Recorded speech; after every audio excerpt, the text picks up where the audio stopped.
Now, the EU is awarded for bringing together nations, while some member states are seeing separatism calls from within intensify. How close is the economic crisis coming to breaking the EU apart? Well, the EU as we know it may well not survive because of the euro and the economic problems they're having. It is starting. I mean, your reporter in Washington did a very good job of going down what a farce the Nobel Peace Prize has become. I mean, this is almost embarrassing. Now, James, why is it, do you think, that the award has been given now when we have witnessed years of violent social unrest in so many countries?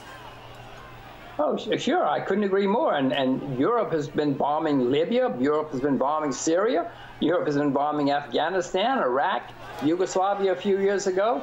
I mean, I cannot figure this out. I guess it's Norway. Well, first of all, remember, Norway refuses to join the EU. They voted it down twice. I guess it's because they're trying to say, OK, guys, we're giving you a boost to hold you together. But as I say, they seem to have become deranged. You know, Norway's a very small country. Norway's about 5 million people. So this would be like if the state of Missouri, which is a small American state, got together and started giving if its legislators started giving a peace prize. You wouldn't pay any attention to it. I'm not sure why the Peace Prize has become so prestigious, certainly not after what's been going on in the past few years. Now, this small boost, as you call it, it's really that, isn't it? It would just be a small boost, this prize money. Oh, very small boost. But even the quote, so-called prestige is not very much, because I assure you, next week or next month, when people are out rioting in the streets again in parts of Europe, they're not going to care about this Nobel Peace Prize. Nobody's going to remember it except whoever gets the check, but the check's going to be spent just like that. Now, EU members got involved in interventions in Libya and with troops on the ground in Iraq, in Afghanistan, all while supporting Syria's armed opposition. Why isn't that taken into account in the Peace Prize? That's what I just got through saying. I mean, this is the same, quote, institution or nation or group of nations which has been going to war right, left, and center in the last few years. If you're going to do something like this, why didn't they give it to the USSR? The USSR was a group of nations, supposed group of nations, that didn't go to war with anybody and maintained peace through Kazakhstan, Uzbekistan, etc.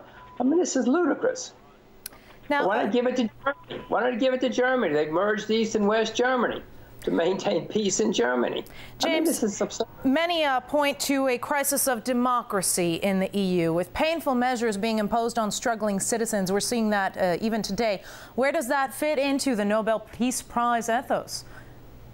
Well, no. There's going to be a lot more pain in Europe. Europe has been spending money they don't have. That's going to have to stop, and it's going to cause more riots in the streets, more social unrest, more governments failing, and perhaps even countries failing, and perhaps even people pulling out of the euro. Now, conceivably, if you have huge amounts of tension in Europe and the euro breaking up, that could increase tension, not diminish tension, and could lead to war again in Europe.